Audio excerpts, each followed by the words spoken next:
Je voudrais aujourd'hui vous parler donc de l'âme aux commandes, de la sophranalyse des mémoires prénatales, puisque nous travaillons avec ce qu'on appelle votre âme, avec l'âme du client. Comment on fait? On demande à l'âme du client d'aller à l'origine de la problématique. Et donc, parfois, on tombe sur effectivement des traumatismes ou des choses qui se sont passées dans l'enfance, même peut-être dans le ventre de votre mère.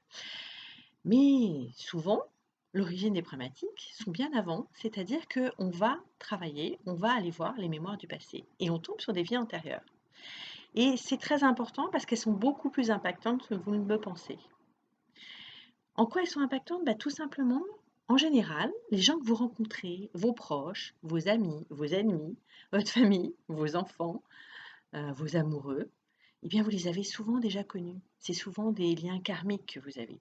C'est même pour ça que c'est parfois compliqué et difficile d'avancer avec eux ou de se séparer d'eux, etc. Et donc, c'est toujours intéressant d'aller voir ce qui s'est passé avec eux avant. Et puis, en quoi c'est impactant? Tout simplement, il peut y avoir des peurs, il peut y avoir des croyances, il peut y avoir des choses qui sont liées au passé. Par exemple, si vous avez peur de vous noyer, d'être étranglé, ou si vous avez ça peut concerner évidemment, soit la vie prénatale où vous avez, eu peur de vous noyer dans le ventre de votre mère avec le liquide amniotique ou le cordon ombilical. Ça peut être dans la vie actuelle aussi, évidemment, c'est-à-dire que vous avez pu peut-être, risquer de vous noyer enfant, mais ça peut être, une vie où également du passé où vous êtes mort noyé, où vous êtes mort étranglé et c'est très impactant. Imaginez que moi, qui suis thérapeute et sophranalyste, j'ai la croyance que, c'est dangereux de guérir, c'est dangereux d'aider les autres.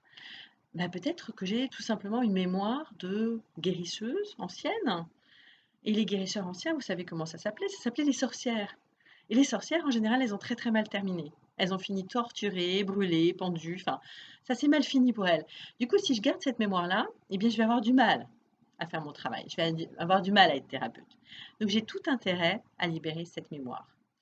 Alors c'est vrai que souvent, les mémoires sur lesquelles on tombe sont rarement des mémoires positives, c'est plutôt des mémoires un peu en souffrance.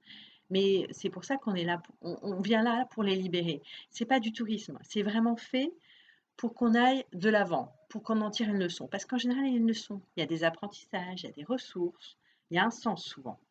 Il y a souvent un sens et il y a souvent des ressources que l'on a actuellement, qu'on demande juste à remettre en activité. Et donc ça va le permettre. Voilà. Donc voilà pourquoi c'est important d'aller visiter quand ça se présente, ces mémoires du passé.